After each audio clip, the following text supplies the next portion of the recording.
글로벌 비트 시간입니다.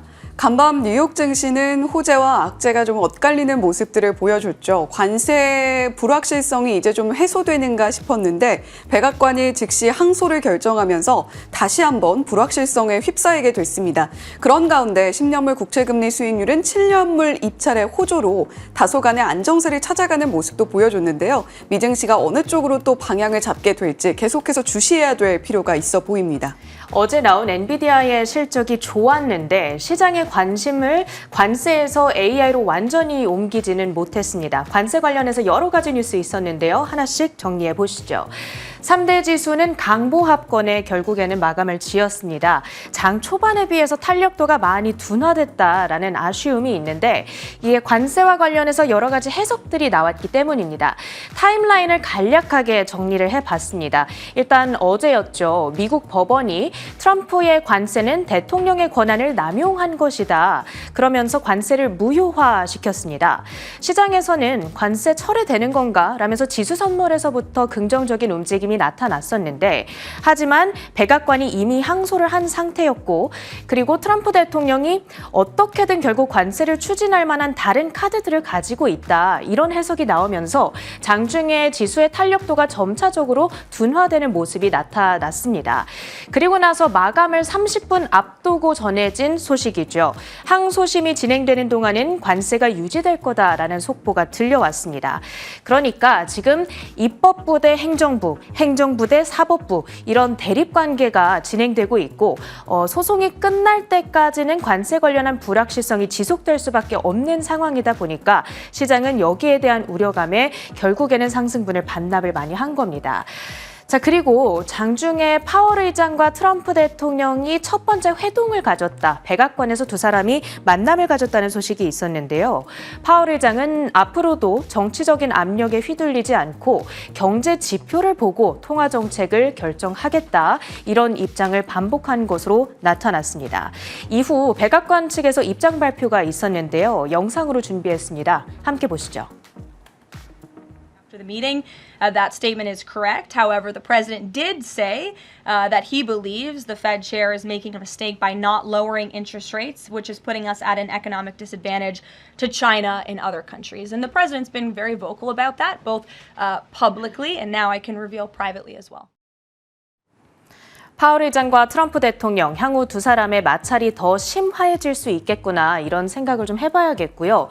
오늘 그 국채금리가 안정세를 찾은 것은 그래도 긍정적이었습니다. 7년물 국채 입찰이 진행됐는데 수요가 견조하게 나타나면서 10년물 금리가 5bp가량 안정세를 찾았고요. 현재는 4.42%대를 지나가고 있습니다. 히트맵을 열어서 전반적인 섹터와 종목별 분위기 확인해 보시죠. 장 초반에 비해서 초록불이 많이 약해진 채 마감이 됐습니다. 일단 엔비디아 장중한때 6%대까지 급등폭을 키웠습니다. 어제 나온 실적에 대한 시장의 평가가 일단 좋았고요. 장중한때 오늘 시가총액 1위 자리를 탈환하기도 했었는데 결국에는 다시 3.2% 플러스권 시총 2위 자리에서 거래를 마쳤습니다. 엔비디아의 호실적 덕분에 브로드컴과 퀄컴, 마이크론 등 여타 반도체주들까지도 상승부를 켜내는 하루였고요. 어제 세일즈포스가 실적을 발표했는데 그 실망감으로 인해서 3.3% 급락했다라는 특징이 있었습니다. 테슬라의 경우에는 머스크의 경영 올인, 기대감이 이어지고 있는 상황이죠. 간밤에 상승분을 많이 반납한 점은 아쉽습니다만 그래도 0.4%의 플러스권 지켜낸 채 거래를 마쳤고요. 보잉 한 가지 CEO의 긍정적인 발표가 있었습니다. 잠시 후에 살펴보도록 하겠고요. GE 버노바의 경우에는 월가 주력 IB의 투자 의견 하향 조정이 나오면서 급락 특징주로 오늘 꼽아볼 수 있겠습니다. 주요 종목 이슈들 묶어서 하나씩 살펴보도록 하겠습니다. 일단 테슬라. 머스크 CEO가 자신의 X에 도지의 업무 기간이 곧 종료된다라고 언급을 했습니다. 오늘 상승에 기여를 했던 뉴스가 되겠고요. 장 마감 후에는 데일 테크놀로지스의 실적 발표가 있었습니다. 실적 결과 함께 확인해 보시죠. 자, 일단 매출이 잘 나왔고요. 그리고 이익은 1.55달러로 컨센서스를 밑돌았습니다. 하지만 그래도 전년 동기 대비 두 자릿수의 성장은 지켜냈습니다. 델 같은 경우에는 엔비디아 GPU를 사서 그 GPU 칩이 탑재된 서버나 시스템을 만들어서 다른 고객사들한테 팔고 있는 회사입니다. 이 사측에 따르면 AI 서버 수요가 전례 없는 수준으로 늘어났다라고 하고요. 그 덕분에 연간 수익 전망치 그리고 매출 전망치를 월가 컨센서스 대비 크게 웃도는 수준으로 발표를 했습니다. 보시면 2026년도에는 수익성이 개선되면서 EPS가 9.4달러까지 도달 가능할 것이다 라고 긍정적인 가이던스를 제시를 해줬죠. 그 덕분에 델 테크놀로지스는 현재 시간의 거래에서 주가 흐름도 긍정적으로 진행이 되고 있습니다. 3%의 급등권 현재는 보여주고 있고요. 117달러 선 지나가고 있습니다. 그 다음으로는 엔비디아. 월가의 대표적인 기술주 강세론자죠. 웨드부시의 댄 아이브스의 코멘트가 인상적이어서 따로 뽑아왔습니다. 1분기 매우 탄탄한 실적이었다고 평가를 했고요. 중국 문제에도 불구하고 수요, 긍정적인 평가가 나왔다. 그래서 장기적으로는 결국 엔비디아의 시가총액이 5조 달러까지도 도달 가능하겠다. 이것은 이제 몇 년이 걸릴 거라는 타임라인이긴 합니다만 이런 긍정적인 시각을 제시를 했습니다. 그러면 월가 전반적으로는 지금 엔비디아 실적에 대해서 어떻게 평가하고 있는지도 정리를 해볼게요. 어제 엔비디아가 실적을 발표한 이후에 이렇게나 많은 월가 IB들이 목표가를 재확인하거나 상향 조정하는 움직임들을 보여줬습니다. 가장 높게는 트루이스트 측에서 기존의 205달러에서 210달러까지 높여 잡았습니다. 거의 50% 가까운 상승 여력을 내다보고 있는 것이고요.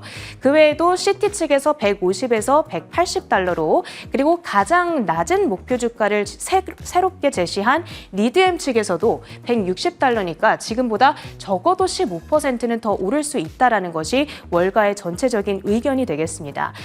그 밖에 나왔던 이제 자세한 코멘트들을 좀 추가로 정리를 해봤습니다. CT 측의 코멘트 그리고 트루이스트의 멜리우스의 코멘트 두 가지를 가지고 왔는데요.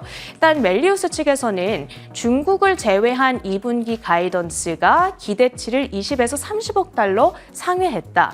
이는 주요 클라우드 업체와 게이밍 부문에서 블랙웰 기반의 신제품 실수요가 개선되고 있음을 시사한다.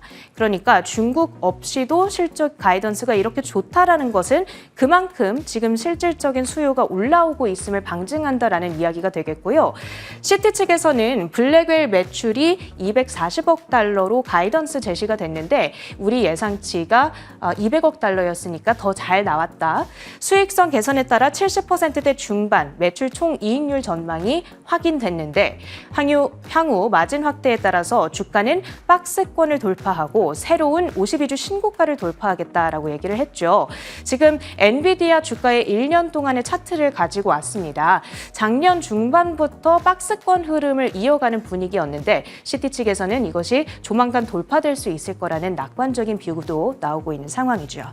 전체적으로 엔비디아 실적에 대한 월가의 코멘트들은 아주 낙관적이었다. 이렇게 정리를 해보겠습니다. 그 밖에 실적과 이슈에 따라 움직였던 특징주들 조금 더 볼 텐데요. 보잉입니다. 이 미중 무역 전쟁으로 중단됐던 중국으로의 항공기 인도 다음 달부터 재개한다는 CEO의 발표가 있었습니다. 거기다가 베스트셀러 기종이죠. 이 맥스 시리즈의 생산량을 연말까지 월 47대로 늘리겠다라는 계획도 함께 덧붙였습니다. 이 소식에 따라 보잉의 주가 긍정적으로 움직였죠. 시세 함께 확인해 보시죠. 3.3% 뛰어 올랐습니다. 간밤 208달러 선의 종가를 형성하고 있고요. 다음으로는 엘프뷰티. 어제 애프터마켓 특징주로도 소개를 해드렸습니다만 오늘 장중에서의 시세가 너무 좋았습니다. 1분기 실적 결과가 일단 좋았고 시장에서는 그보다 이 헤일리 비버가 창립한 스킨케어 메이크업 브랜드인 로드를 최대 10억 달러, 우리 돈으로 하면 1조 원 이상에 인수한다라는 뉴스에 집중을 하고 있습니다. Z세대 세대 그리고 밀레니얼 세대에게까지 워낙 사랑을 받고 있는 브랜드고요. 엘프뷰티의 경우에는 그동안 굉장히 어린 소비층들을 주로 가지고 있었는데 이번 인수를 통해서 조금 더 다양한 연령대의 소비자층을 확보할 수 있지 않겠냐 이런 기대감을 안아가고 있습니다. 엘프뷰티의 종가 상황 함께 확인해 보시죠. 23.6%의 급등권에서 거래를 마치고요. 달러 기준으로는 21달러의 상승이었습니다. 111달러 선에 거래를 마치고 있습니다. 다음으로는 미국 최대 가전제품 매장이죠. 베스트바이 개장 전에 실적 발표가 있었는데 관세 불확실성으로 인해서 연간 가이던스를 하향 조정한다라는 발표가 있었습니다. 소비에 대한 우려를 좀 부추길 수 있는 이슈라는 점은 감안을 해주셔야겠고요. 베스트바이의 주가도 함께 타격을 안아갔습니다. 7.3% 급락한 66.32달러에 거래를 마쳤습니다. 특징주들 모두 확인해봤고요. 주요 외신 헤드라인들 살펴보시죠. 네, 매크로 한판부터 살펴보겠습니다. 여러 가지 또 이슈들이 시장을 뒤덮었던 간밤 뉴욕 증시였습니다. 관세 관련해서 점차적으로 여진만 남아있고 이를 잘 소화하면 이제 관세 불확실성은 점차적으로 해소되겠구나라는 안도감이 있었는데 그 부분이 간밤에 좀 완전히 뒤집히는 모습이었죠. 미국 법원이 심리기간 동안 관세를 유지하겠다라고 이야기를 했고요. 백악관에서는 여전히 관세 정책을 밀어붙이는 모습들, 무역협상 3건이 거의 사실상 마무리 단계에 들어갔다 이런 이야기를 또 내놓기도 했습니다. 자, 트럼프 대통령과 파월 의장, 트럼프 대통령 임기 2기 들어서 처음으로 공식적으로 만남을 가졌습니다. 성장과 고용, 인플레 동향을 논의했다라고 이야기를 하는데 파월 의장 측의 발언과 백악관에서 내놓는 이야기가 살짝 논조가 다른 부분이 있는 듯합니다. 잠시 후에 자세히 짚어보도록 하겠고요. 1분기 GDP 성장률 잠정치가 마이너스 0.2%로 발표가 됐습니다. 앞서서 나왔던 속보치보다는 그래도 조금은 높게 나타났는데 상세한 포인트들까지 잠시 후에 짚어보겠고요. 10년물 국채금리 수익률이 조금 안정세를 찾아가는 모습을 보여줬습니다. 7년물 입차에도 간밤에 진행이 됐는데 7년물의 입차에 호조세를 보여주면서 저점이 4.41%까지 내려가는 모습을 보여주기도 했죠. 자, 그리고 간밤에는 비트코인은 좀 계속해서 횡보세를 보이는 반면에 금 선물 가격이 좀 올랐습니다. 월가에서는 관세 불확실성이 다시 올라가는 것이 아닌가 하는 우려감이 짙어지면서 안전자산에 대한 수요로 다시 좀 몰려가는 분위기고요. 금 선물 가격 0.8% 오른 3,321달러 선에 거래 마치는 모습 나타냈습니다. 자, 그러면 간밤 나왔던 매크로 데이터들 하나하나 체크해 보겠습니다.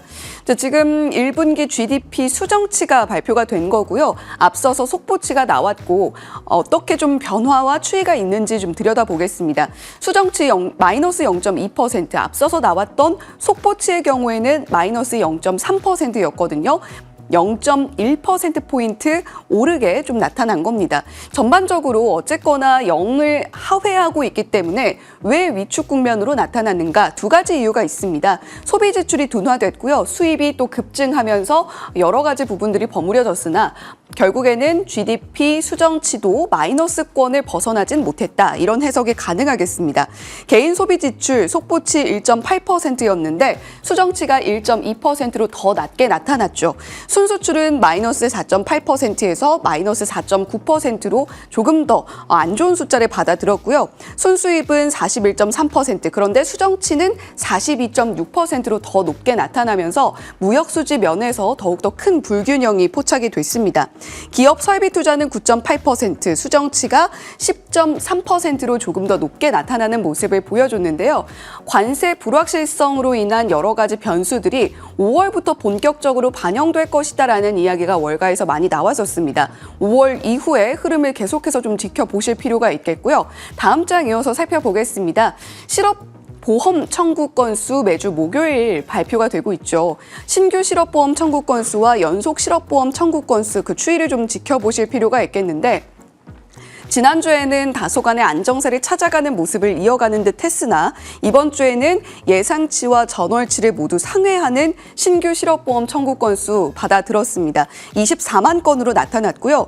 계속해서 실직 상태가 이어지고 있는 연속 실업보험 청구 건수의 경우에도 예상치와 전월치가 조금 더 낮게 수정되면서 발표치 191만 건으로 보다 좀 높게 나타나는 모습이었습니다.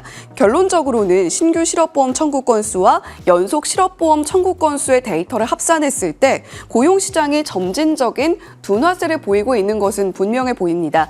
연준은 물가와 고용 이 두 가지 대과제를 잡겠다라는 목표를 잡고 있는데 물가와 고용 중에 어느 쪽에 좀 방점을 찍는 정책 방향을 이끌어 나갈 것인가 그 부분이 중요하겠죠. 그런 가운데 트럼프 대통령과 파월 의장 간의 회동 이야기도 저희가 자세하게 들여다볼 필요가 있겠습니다. 다음 장 이어서 보죠. 파월 의장의 경우에는 지금 통화정책 관련해서 논의가 없다라고 이야기를 했거든요. 그런데 백악관에서 파월 의장에게 인하를 안 한 것은 실수다라고 트럼프 대통령이 직접적으로 언급했다라는 발언을 내놨습니다. 이게 들어서 처음으로 공식적인 만남을 가진 건데 그 신경전은 여전히 이어지고 있음을 좀 포착할 수 있는 모멘텀이 아니었나라고 생각이 들고요. 경제성장, 고용, 인플레 이 세 가지를 화두로 해서 두 사람이 이야기를 나눴다라는 보도가 나오고 있습니다. 자, 다음 장 이어서 살펴보죠. 그렇다면 지금 글로벌 시장에서 미국 주식의 매력도는 여전히 높은 상황일까요? 글로벌 투자자들은 여전히 매도세를 좀 유지하고 있습니다. S&P 500에 있어서 글로벌 투자자들 마이너스 3.4% 이렇게 숫자가 나타나고 있기 때문에 아직까지는 조금 시장의 본질적인 성장에 있어서는 본질적인 상승에 있어서는 글로벌 투자자들 약간 의구심 갖고 있다 이렇게 좀 해석을 해볼 수가 있겠습니다. 자, 첫 번째 소식은 관세 관련해서 간밤 나왔던 노이즈들 정리했습니다. 함께 살펴보시죠. 미국 백악관은 도널드 트럼프 대통령이 국제 비상경제 권한법에 따라 부과한 상호 관세 및 펜타닐 대응 관세가 무효라는 1심 법원 판결이 항소심에서 번복될 것이라고 현지 시간 29일 밝혔습니다. 나아가 법원에서 해당 판결이 유지되더라도 관세 부과를 위한 다양한 법적 수단이 있기 때문에 현재 진행되고 있는 다른 나라와의 관세 협상에는 영향을 주지 않을 것이라고 강조했습니다. 네, 사실 어제 우리 시장, 한국 시장 정규장 개장 직전의 속보로 법원이 관세 정책 관련해서 좀 중단한다 이런 이야기가 나오면서 우리 시장도 상승 그리고 미 선물 지수도 동시에 상승하는 모습을 보여줬습니다. 그런데 다시 한번 좀 간밤에 타임라인 정리가 필요했죠. 미 무역법원에서 트럼프 대통령 글로벌 관세 불법이다, 집행 차단 조치하겠다라는 이야기가 우리 시간으로 어제 오전 9시 전에 속보로 발표가 됐고요. 이에 대해서 트럼프 정부 상호관세 제동에 항소하겠다라는 입장을 바로 밝혔습니다. 그리고 항소법원은 심리기간 동안 관세를 유지하겠다라는 이야기를 하면서 생각보다 관세 관련한 불확실성이 더욱더 길어질 수 있겠구나라는 아이디어로 이어지고 있는 셈입니다. 다음 장 이어서 보시면요. 그렇다면 그 안에서 미 선물지수를 끌어내린 본격적인 발언이 어디서 좀 시작이 됐는가? 케빈 헤셋 백악관 경제고문의 발언이었습니다. 판결이 결국 뒤집힐 것이다라고 이야기를 했고요. 트럼프 행정부는 다양한 옵션을 보유하고 있다라는 언급과 함께 앞으로 몇 주 동안 더 많은 관세 관련 협상이 이루어질 것이다라는 인터뷰를 진행을 했습니다. 자, 그렇다면 백악관 외에 다른 발언들도 하나하나 좀 살펴보죠. 캐롤라인 레빗 백악관 대변인 이 판결은 미국의 국제적인 신뢰를 해치고 있다. 대법원이 바로잡아야 한다라는 상당히 강한 논조의 발언을 내놨고요. 스티븐 밀러 부비서실장도 우리는 사법적인 폭정 아래 살고 있다. 사법 쿠데타가 통제 불능이다라는 굉장히 강한 논조의 발언을 내놨습니다.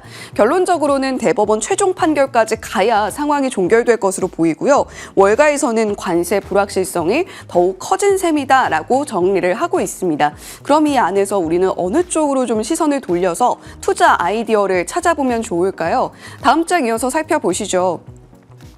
데이비드 핀센 해운주를 주목하자 이런 이야기를 하고 있습니다. 2주 만에 공백만으로도 수입업체들이 신규 관세 부과 전에 주문을 앞당겨서 운임이 상승할 수 있다는 점에 집중하고 있고요. 예약 급증, 스파두님 상승이 즉각적으로 나타날 수 있다. 따라서 주가 민감도가 올라갈 텐데 그 민감도에 올라가는 부분의 수혜를 가장 크게 받을 수 있는 쪽이 해운이 아닐까 싶다라는 이야기를 하고 있습니다. 그 가운데에서도 태평양 노선 비중이 높고 용선의 유연성이 탄력적으로 부여가 되고 있는 비용 경쟁력까지 갖추고 있는 기업으로 짐 인티그레이트 쉬핑이라는 종목을 꼽고 있는데요. 국내 해운주들도 이와 함께 수혜 받아갈 수 있을지 함께 체크해 보시면 좋겠습니다. 자, 두 번째 소식은 엔비디아 소식으로 준비했는데요. 함께 살펴보시죠. 뉴욕 증시가 현지 시간 29일 일제히 상승했습니다. 엔비디아의 실적 발표를 기다리며 극심한 눈치 보기 속에 하락했던 증시가 엔비디아의 깜짝 실적에 힘입어 하루 만에 반등했습니다. 엔비디아는 전날 장 마감 뒤 대중 반도체 수출 통제에도 불구하고 매출이 70% 가까이 폭증한 것으로 확인되면서 인공지능 테마에 다시 숨결을 불어넣었습니다. 네, 젠슨 왕 CEO 그런 가운데 8억 달러 규모의 엔비디아 주식을 매각할 것이다라는 보도가 배런스를 통해서 나왔습니다. 자, 그렇다면 우리는 AI 전망을 어떻게 좀 바라볼 것인가? 물론 젠슨 왕 CEO의 내부 주식 매도는 주가 전체에는 어느 정도 영향을 미치게 될 겁니다. 하지만 지금 AI 모멘텀이 계속해서 쭉 이어질 수 있는가의 부분에서 시티가 상당히 긍정적으로 보고 있죠. 목표가 엔비디아의 180달러 제시를 하고 있습니다. 제목을 보면 AI is A-OK 이렇게 좀 나와 있거든요. 글로벌 반도체 그리고 IT 기기에서 AI 하드웨어의 대전환이 일어나는 것이 앞으로 AI 관련해서 우리가 체크해야 될 포인트다라고 말을 하고 있습니다.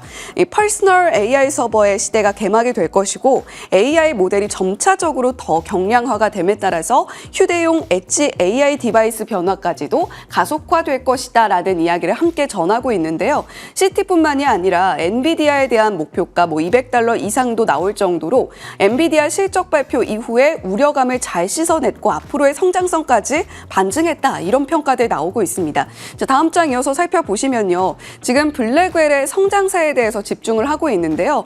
엔비디아의 마진율이 70% 중반대까지 다시 올라와 줄 수 있을 것인가 그 부분에 대한 논의가 엔비디아 실적 발표 전에 한창이었습니다. 엔비디아 이번에 H20 부분을 제외했을 때 마진율이 71%가량으로 나타났고요.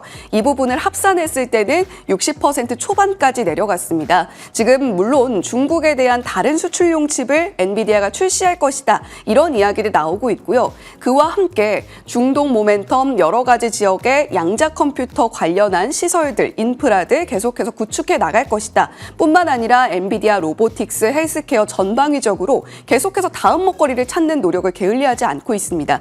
엔비디아가 올해 말까지 70% 중반의 마진을 회복해 나갈 수 있을 것인가가 앞으로 엔비디아 실적 발표에서 또 하나의 중요한 관전 포인트가 되겠죠. 자, 그와 함께 마벨과 델도 실적을 발표했습니다. 마벨 같은 경우는 2분기 가이던스 상당히 긍정적으로 나타났고요. 마벨 테크놀로지의 2026년 1분기 회계연도 실적 발표 내용 들여다보겠습니다.